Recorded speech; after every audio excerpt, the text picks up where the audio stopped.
Welcome to the Timeless Tales Library, where every story is a gentle doorway into rest. I'm Theodore, your host, and tonight I'll be sharing a soothing tale to ease your mind and guide you gently towards sleep. The Timeless Tales Library is made possible by listeners like you. If you found comfort here, please subscribe and help us continue creating these peaceful stories.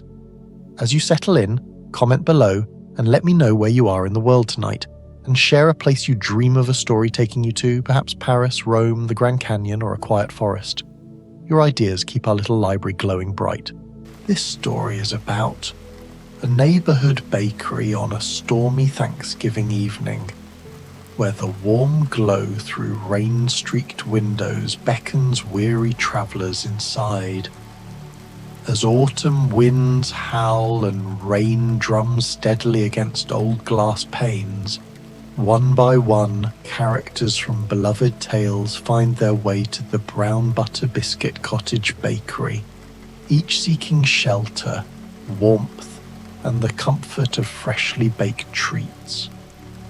In this safe haven where time moves slowly and worries fade like steam from a cup of tea, strangers become friends over shared biscuits and quiet conversation, discovering that sometimes the greatest magic is simply a warm place to rest on a cold, wet night.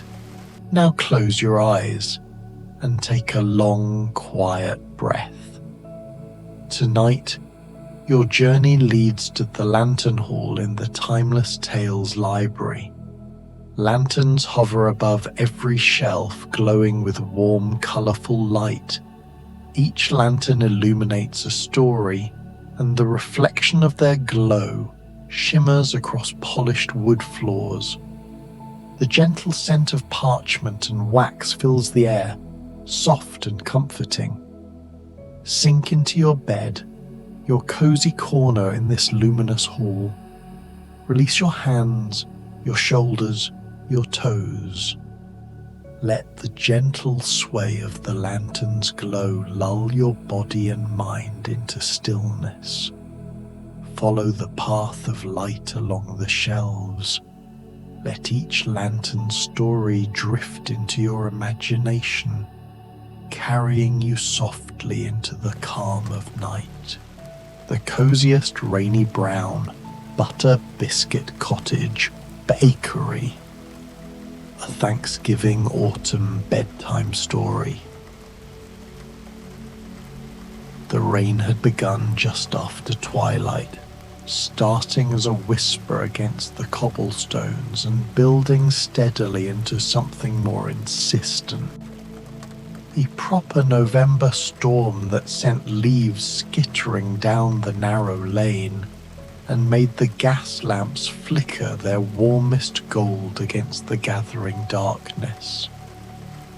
The brown butter Biscuit Cottage bakery stood on the corner where Mulberry Lane met Harvest Street, its bow windows glowing like amber promises in the deepening gloom, and from within came a scent so welcoming, so perfectly autumnal, that no one passing could help but pause, even in the driving rain.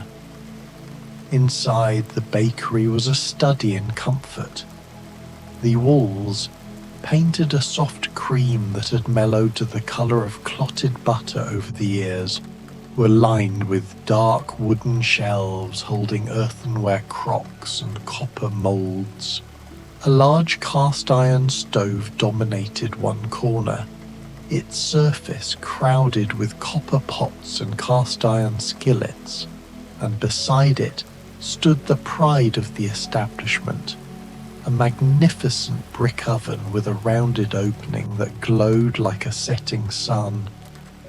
The oven's warmth radiated through the entire space, mixing with the scent of browning butter, toasting pecans, cinnamon, and something ineffably comforting that might have been vanilla or might have been happiness itself.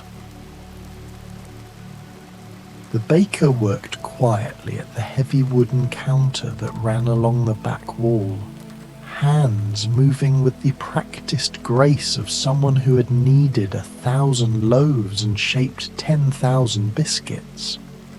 Tonight was special. It was the evening before Thanksgiving, and the bakery was preparing its annual offering. Brown butter biscuits, each one a small miracle of flaky layers, nutty richness and autumn warmth. The butter had been melted slowly in a copper pan until it turned the colour of hazelnuts and smelled like toasted sunshine, then cooled to just the right temperature before being worked into flour, cream, and a whisper of maple sugar.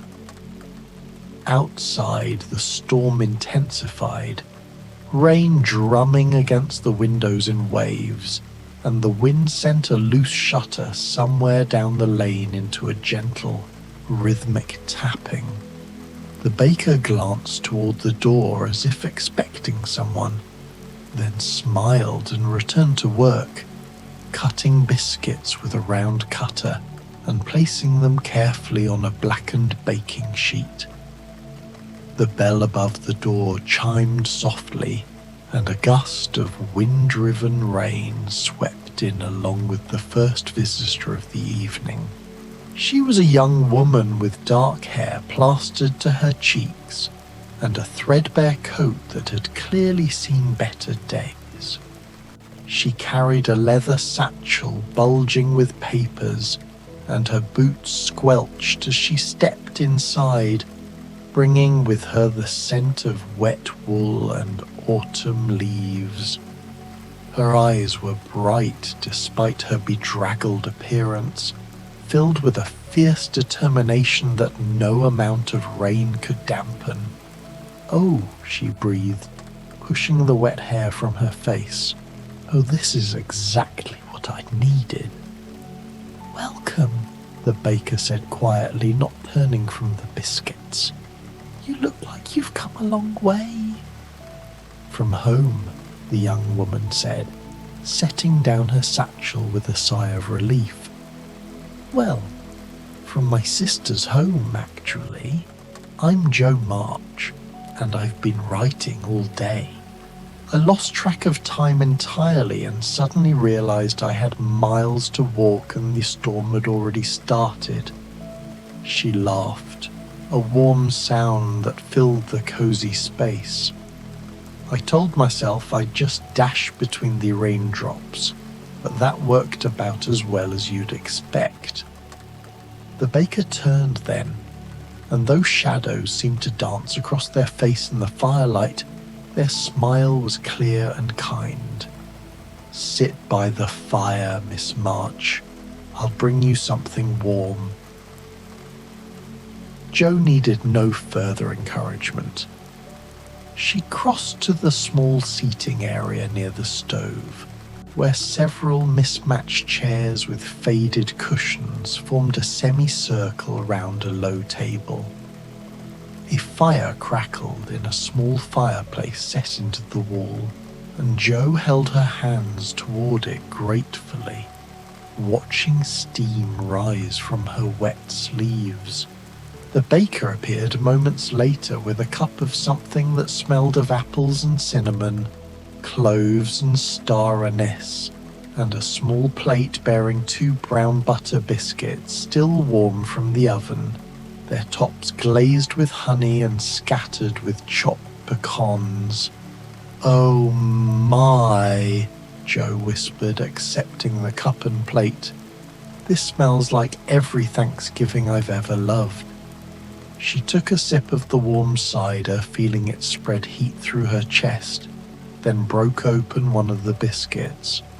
The interior was a maze of delicate buttery layers, and the taste was extraordinary, rich and nutty from the browned butter, slightly sweet from the maple sugar, with a hint of something warm and spicy that might have been nutmeg or cardamom. Jo closed her eyes and smiled, thinking of Marmee and her sisters gathered around their own table and feeling despite the miles, somehow connected to that warmth. "This is perfect," she murmured. "I was working on a story, you see, about Thanksgiving and gratitude and finding home wherever you are, and I got so caught up in it that I forgot to eat lunch or dinner. My sister Meg would scold me terribly if she knew."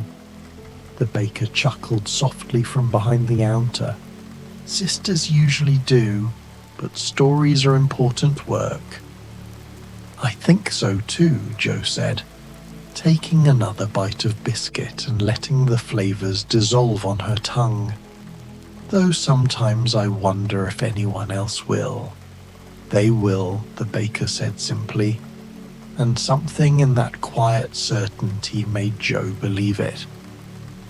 The bell chimed again, and this time the man who entered was tall and lean, with a neatly trimmed beard, going silver at the edges and eyes that held the distant focus of someone who had spent years looking at horizons. He wore a dark wool coat that shed water like a seal's fur, and he moved with a peculiar grace, as though he were more accustomed to the rolling deck of a ship than solid ground. He paused just inside the door, taking in the warmth and light with an expression of someone who had been cold for a very long time. "Captain Nemo," the baker said, as if greeting an old friend. "We've been expecting you." The captain's eyebrows rose slightly, but he didn't question the statement. Instead, he removed his coat, hung it carefully on a peg by the door, and approached the counter. "I've been at sea for many months," he said, his voice carrying the faint music of several languages. Beneath its English surface, or under it more precisely, I came ashore just this evening and found myself walking these streets, not quite sure what I was looking for. "Perhaps this," the baker said, and gestured toward the seating area where Joe sat by the fire. Captain Nemo nodded and made his way to a chair near the warmth, acknowledging Joe with a polite bow of his head. She smiled in return, raising her cup in a small salute. The baker brought the captain a tall mug of something dark and fragrant. Coffee, but coffee unlike any Joe had ever smelled. Rich and complex with hints of chocolate and spice. And a larger plate with 3 brown butter biscuits, these ones split and filled with a compote of cranberries and orange zest.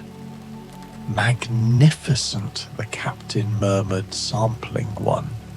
"The butter has been browned to perfection. That requires great attention and patience, and the cranberries provide exactly the right tart contrast to the richness." He looked at the baker with new respect. "You are an artist." "As are you," the baker replied. "Though your medium is different." Captain Nemo smiled, a rare expression that transformed his stern features, and settled more comfortably into his chair, cradling the coffee mug between his palms. "It's strange," he said, more to himself than to Joe, "how long one can go without simple comforts like this. Beneath the waves, everything is extraordinary. Luminous creatures, ancient formations, silence like nothing you can imagine. But there's no rain there, no sound of it anyway, no thunder, no bakeries with fires crackling, and biscuits fresh from the oven." "Do you miss it?" Joe asked. "The land, I mean." The captain considered this, staring into his coffee. "I miss certain things. The smell of earth after rain, autumn leaves, The way sunlight looks filtered through ordinary air rather than ocean water. He looked up at her. What I don't miss are the reasons I left. The greed, the wars, the endless cruelty of men to each other. But you came back, Joe pointed out gently. Yes, he admitted, for an evening, for this. He gestured with his biscuit at the warm bakery, the fire, the storm beyond the windows. Even I need anchors sometimes, Miss March. Joe March. Even I need anchors, Miss March. And sometimes those anchors are as simple as butter and flour transformed by patient hands into something that tastes like home. They sat in comfortable silence for a moment, listening to the rain and the crackle of the fire. Then the bell chimed once more and a small figure scurried in from the storm. He was quite small indeed, barely 3 feet tall, with dark fur that was soaked through, large myopic eyes, and small paws that clutched a waterlogged bundle to his chest. His black velvet suit was thoroughly drenched, and he stood dripping on the doormat with an expression of such complete misery that both Joe and the captain made sympathetic sounds. "Oh, my dear Mole," the baker said, coming round the counter with a large soft towel. "Come in properly, come in, let's get you dry." The Mole, for that was indeed what he was. Mole from the riverbank, companion of Ratty and Badger, and the incorrigible Toad, allowed himself to be gently towelled off, though he kept a protective hold on his bundle. "I thought I might," he began, his voice quavering slightly. "It's just that the storm came up so suddenly, and I was visiting my cousin 3 streets over, and the rain was so heavy I couldn't see the way home, and then I saw your lights and smelled your baking, and I thought perhaps—" "You thought quite correctly," the baker said firmly. "You're most welcome here. Come sit by the fire and warm yourself properly." Mole shuffled toward the fire, nodding shyly at Joe and the captain, and settled into a small chair that seemed made precisely for someone his size. The baker brought him a tiny cup of hot chocolate. Real chocolate, rich and dark, with a cloud of whipped cream melting on top, and a plate with several miniature brown butter biscuits. These ones made especially small and delicate, topped with a drizzle of honey and a single candied violet on each. "Oh my," Mole breathed, his eyes going even wider. "Oh my, oh my." He set down his bundle carefully. It was, Joe could now see, a collection of autumn leaves he'd been pressing, and accepted the cup and plate with trembling paws.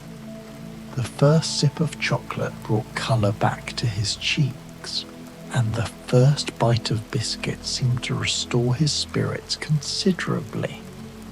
"I do apologise for appearing in such a state," Mole said, once he'd consumed half his chocolate and 1 entire biscuit. "It's just that underground, you see. One doesn't always notice when storms are brewing. I emerged to gather these lovely leaves. I'm making an autumn album for Ratty, and before I knew it, the sky had opened up." "No apology necessary," Captain Nemo said kindly. "I myself have just come from beneath the waves, and I understand the surprise of surface weather." Mole looked at him with interest. "You go underwater? On purpose? How extraordinary." "I find it peaceful," the captain said. though I imagine your tunnels offer similar solitude." "Oh yes," Mole agreed eagerly, "though nothing quite compares to coming back up to things like this." He gestured with another biscuit, "especially on a stormy evening. There's something about being warm and dry while the rain falls outside that makes one feel so grateful," Joe supplied softly. "Yes, exactly that. Grateful." Mole beamed at her, then returned to his biscuits with renewed appreciation. The storm outside intensified, rain now coming down in sheets that obscured the street lamps. Thunder rumbled in the distance, low and comforting rather than frightening, and the wind made the old building creak gently, as if settling more comfortably into itself. Inside the bakery, the warmth seemed to deepen, the light to soften, and the smell of baking to grow even more delicious as the baker pulled another tray from the oven and began preparing the next batch. The door opened again, bringing with it a swirl of leaves and rain, and a young woman with red braids and grey eyes that sparkled with delight despite her sodden cape. She stood in the doorway for a moment, taking in the scene, and then laughed. "A sound like bells! Oh, this is exactly like I imagined it would be," she exclaimed. "Even better, actually. The reality exceeds the scope." She bustled inside, hung her dripping cape next to the captain's coat, and turned to face the room with her hands clasped before her. "I'm Anne Shirley, though I suppose just Anne is fine, and I've been walking for ages because I was at the library and I was reading about Thanksgiving traditions and I lost all track of time. I do that, lose track of time when I'm reading, and when I finally looked up it was raining cats and dogs, which is an expression I've never quite understood because I've never actually seen cats and dogs falling from the sky. But anyway, it was raining very hard and I saw your lights and thought, what a kindred spirit that bakery must be, glowing so warmly in the storm, and here I am." She paused for breath, her cheeks flushed and her eyes bright, and the baker chuckled warmly. "Here you are indeed, Miss Shirley. Come and join the others by the fire." Anne needed no further invitation. She settled into a chair between Joe and Mole, greeting them both with genuine pleasure. "How lovely to meet you all. Isn't this cozy? It's just like the bakery I used to imagine when I was at the orphanage, except real, which somehow makes it even more magical." The baker brought Anne a pot of tea, something floral and delicate that perfumed the air, and a generous plate of brown butter biscuits. These ones served with butter infused with sage and a small dish of apple butter made from heirloom varieties. "Oh," Anne sighed after her first bite. "Oh, this tastes like November ought to taste. Like gratitude and coziness and all the best things about autumn wrapped up in layers of butter and flour." "That's exactly what I thought," Mole agreed enthusiastically. "Though I'm not usually very poetic about such things, that's more Ratty's department, but these biscuits do inspire rather poetic thoughts." "Everything can be poetic if you look at it the right way," Anne said seriously. "Even biscuits. Especially biscuits like these." Joe smiled, warming her hands on her cup.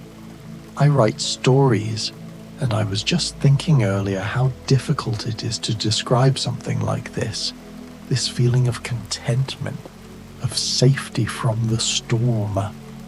Words always seem insufficient, but you must try anyway, Captain Nemo said, surprising them all. Because for those of us who don't have the gift of writing, who can only feel these things and not express them, we need people like you to give shape to these moments, to make them permanent. Jo looked at him gratefully, feeling something in her chest expand and warm. Thank you. I'll remember that the next time I'm struggling with a scene. What kind of stories do you write? Anne asked eagerly. Adventures, romances, mysteries? All sorts, Jo said. But my favourites are about ordinary people doing ordinary things extraordinarily well. About kindness and perseverance and family. Those are my favourite kinds of stories to read, Mole said softly. The quiet ones, where not much happens, but somehow everything happens. They fell into easy conversation then, the four of them, talking about books and storms and the peculiar comfort of bakeries in general, and this bakery in particular. The captain told them about luminous fish that lived in the deepest trenches. Anne described her beloved Green Gables and her dear friend Diana.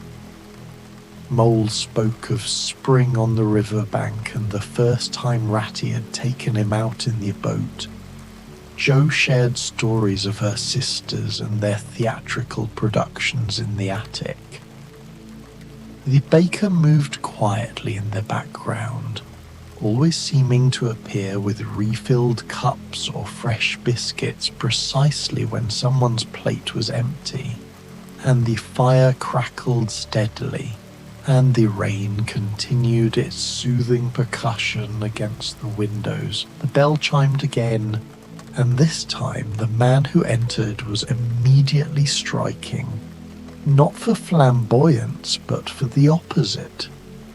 He was dressed with such precise formality, despite the storm, that he might have been attending an important appointment rather than sheltering from rain.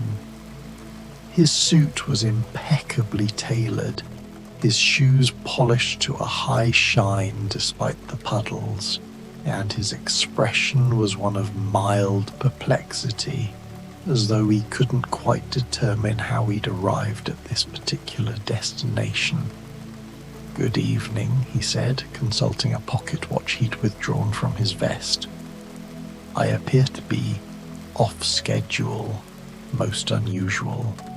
"Mr. Fogg," the baker said warmly. "Right on time, actually." Phileas Fogg, for it was he, the circumnavigator, the man who had wagered he could travel around the world in 80 days and 1, looked up from his watch with one eyebrow slightly raised. "On time for what, if I may ask?" "For shelter," the baker said simply. "For warmth. For this." The baker handed him a cup of something that steamed gently and smelled of cardamom and black tea. Proper English tea, but with Indian spices woven through it, and a plate with 3 perfectly symmetrical brown butter biscuits, arranged in a triangle, each one topped with a thin slice of crystallized ginger. Fogg accepted these items and after a moment's consideration joined the growing circle by the fire. He sat with perfect posture in his chair, balanced his plate on his knee with geometric precision, and took a careful sip of tea. "Remarkable," he said quietly. "This tastes exactly like a tea house in Mumbai, where I once spent an afternoon waiting for a delayed train." "Good memories?" Jo asked. "Surprisingly good," Fogg admitted. I'm not usually one for delays, but that particular afternoon, there was a quality to the light and the rain on the roof, and the tea was exceptional. He took a bite of biscuit, and something in his formal demeanour softened almost imperceptibly. "Rather like this. You went around the entire world," Anne said, her eyes shining. "That must have been the most thrilling adventure."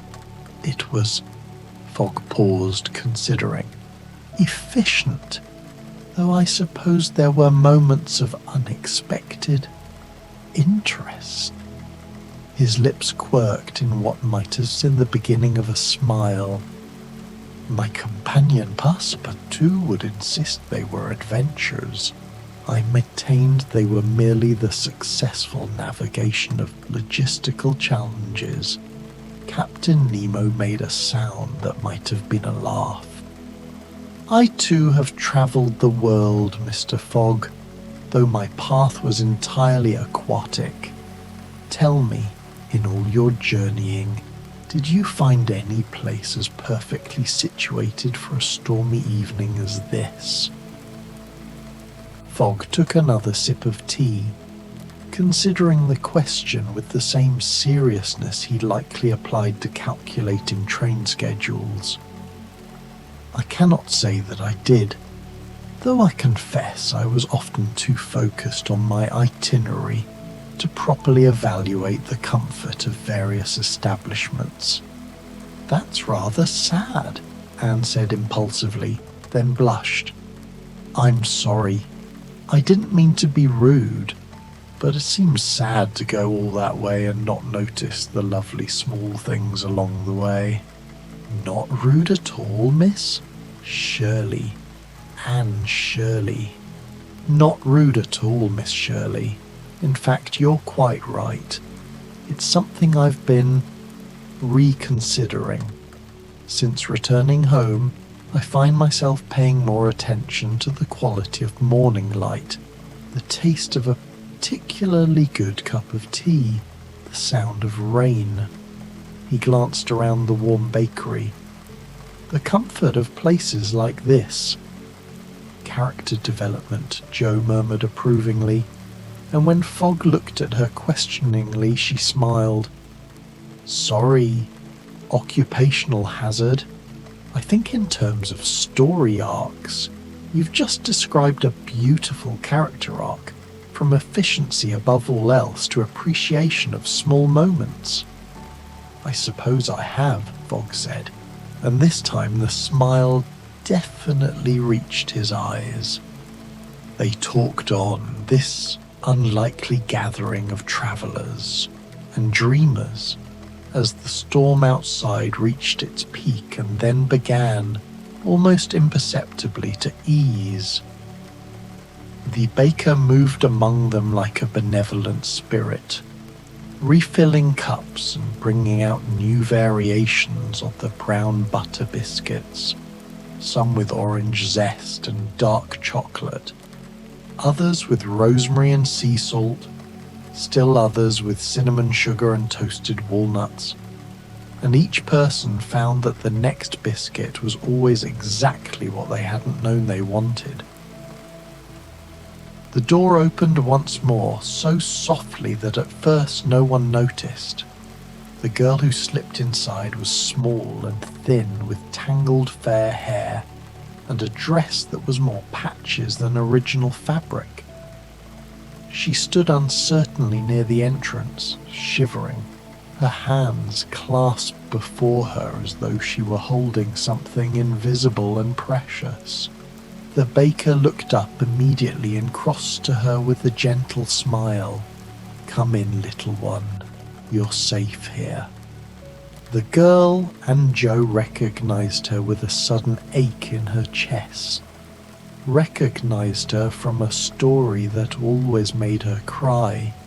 The little match girl who had frozen in the snow looked up with eyes that held depths of sorrow, but also now a spark of hope. "Is it "May I really come in?" she whispered. "I have no money for anything." "Money isn't required here," the baker said firmly. "Only need, and you clearly need warmth and food. Come sit by the fire." The baker took the girl's icy hand and led her to the warmest spot, closest to both the fire and the stove, and wrapped her in a thick quilt that appeared from somewhere.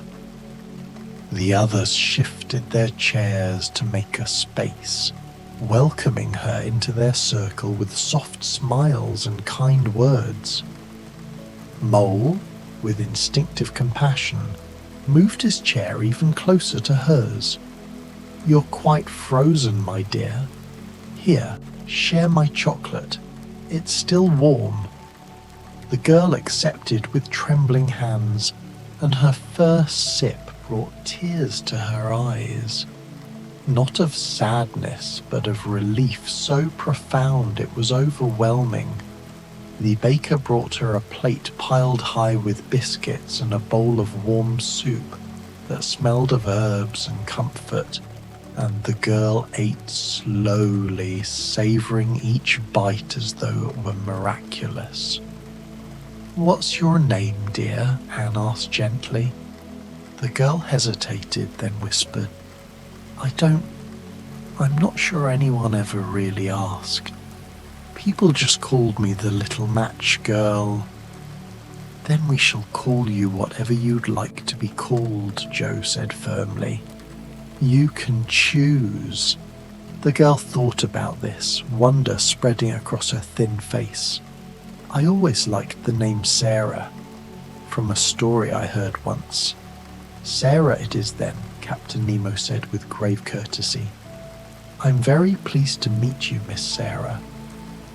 Sarah smiled, a real, genuine smile that transformed her entire face, and something tight in Joe's chest loosened. This was what stories should do, she thought. Give people chances, new possibilities. As Sarah warmed and ate, her colour returning and her shivering easing, the conversation around the fire took on an even gentler quality. They spoke of small kindnesses they'd witnessed, of unexpected generosities, of moments when strangers had helped them without asking for anything in return.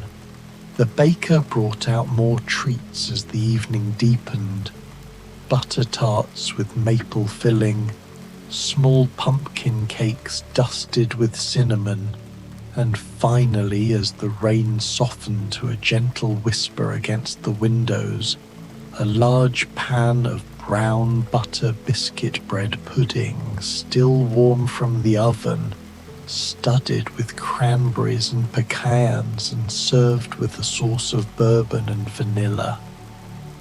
"This is a Thanksgiving Eve tradition here," the baker explained, serving generous portions to each of them, made from the day's biscuits transformed into something new, rather like how each of you has been transformed by your journeys, your stories, your choices.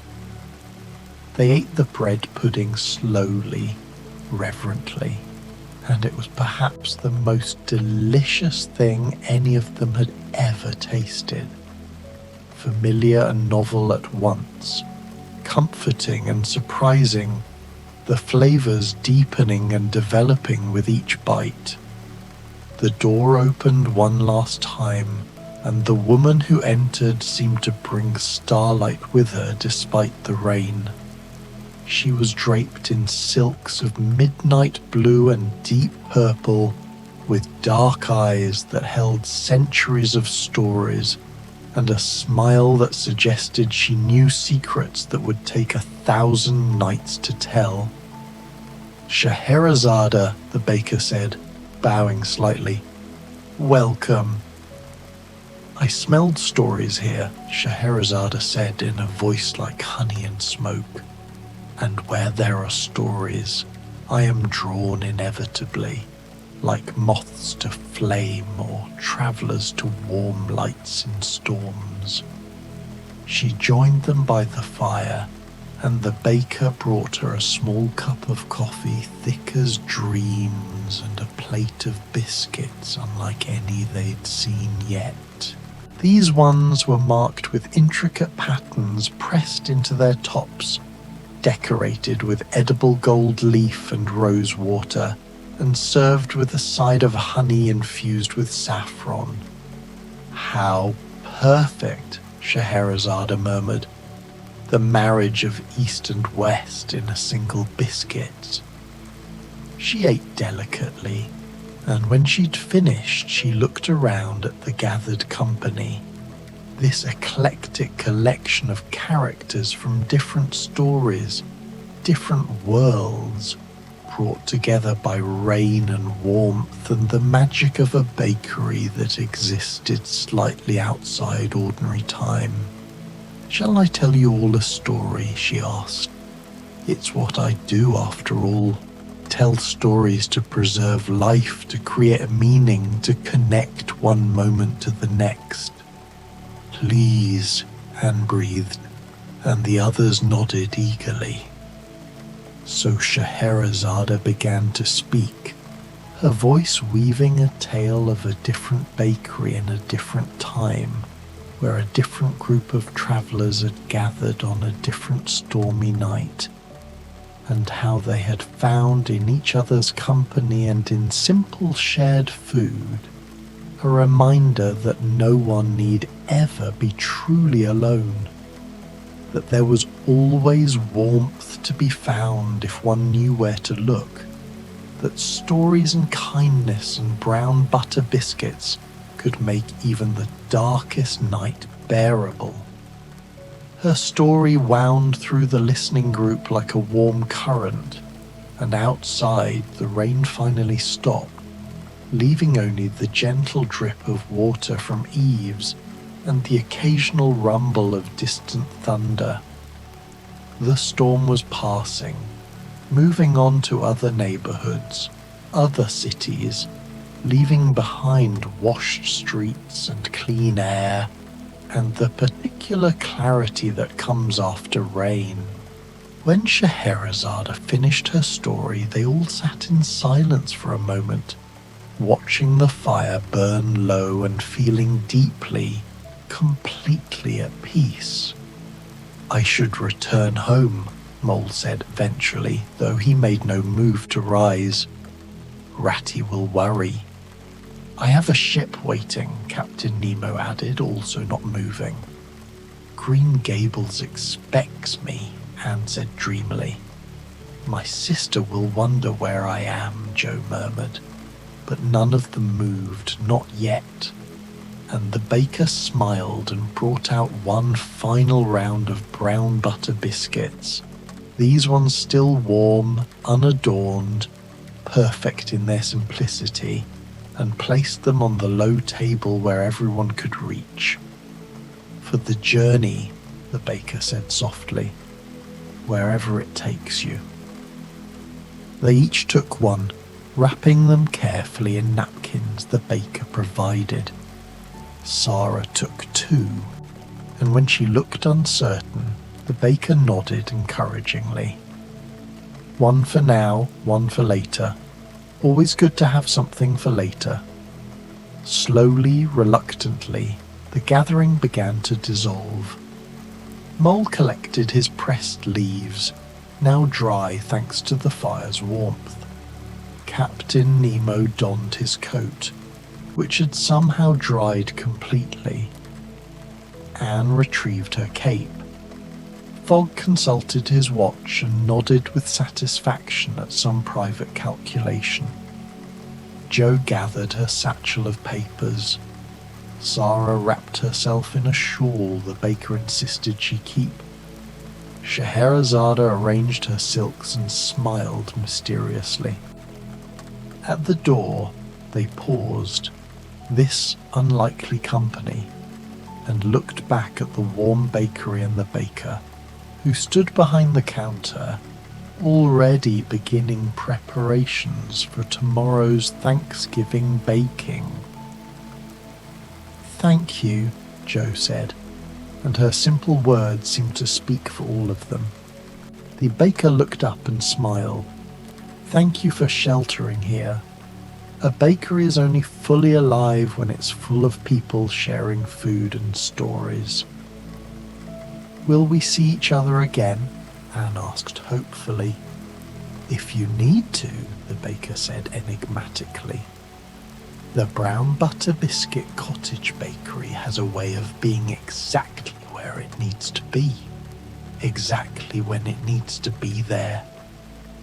They filed out into the rain-washed night, into air that smelled of wet earth and autumn leaves and the promise of tomorrow. The street lamps glowed softly in the darkness, and above, between parting clouds, stars were beginning to appear.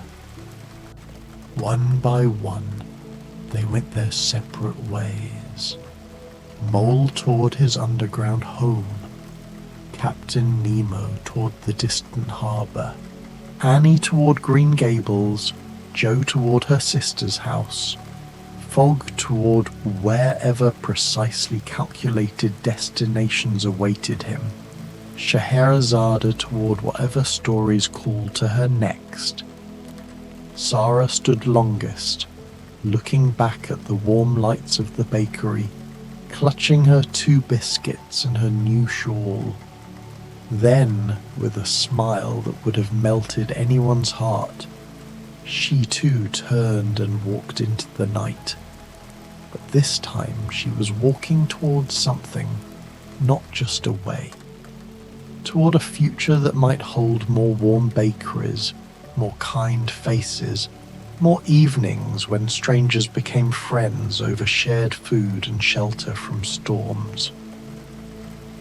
Inside the Brown Butter Biscuit Cottage Bakery, the baker continued working, kneading dough for tomorrow's Thanksgiving loaves, rolling out more biscuits, preparing cranberry sauce, and pumpkin filling and all the traditional treats the holiday required. The fire crackled softly. The rain had stopped completely now, leaving only the occasional drip from the eaves and the distant sound of wind chimes in someone's garden. The bakery would be here tomorrow and the next day and the day after that, ready for whoever needed it, ready to offer warmth and comfort and the simple magic of butter and flour transformed by patient hands into something that tasted like home, like gratitude, like every good thing about autumn gathered into layers of flaky golden perfection. And somewhere in the night, 7 people carried with them the memory of this evening, the kindness, the biscuits, the stories, the fellowship of a stormy night spent in exactly the right place at the right time. They carried it like a light inside them, something to remember when the world seemed cold or unkind, something to hold on to during their own storms. The Brown Butter Biscuit Cottage Bakery glowed on through the night, a beacon for any who might need it, baking its way through darkness toward dawn, filling the air with sense of comfort and welcome and home. And in the morning there would be Thanksgiving, there would be gratitude, there would be the continuation of all their stories. But for now, for this perfect moment suspended between storm and sunrise, there was only peace and warmth and the lingering taste of brown butter and maple sugar, cinnamon and kindness, dissolving sweetly on the tongue like a promise kept, like a story well told, like the last perfect bite before sleep.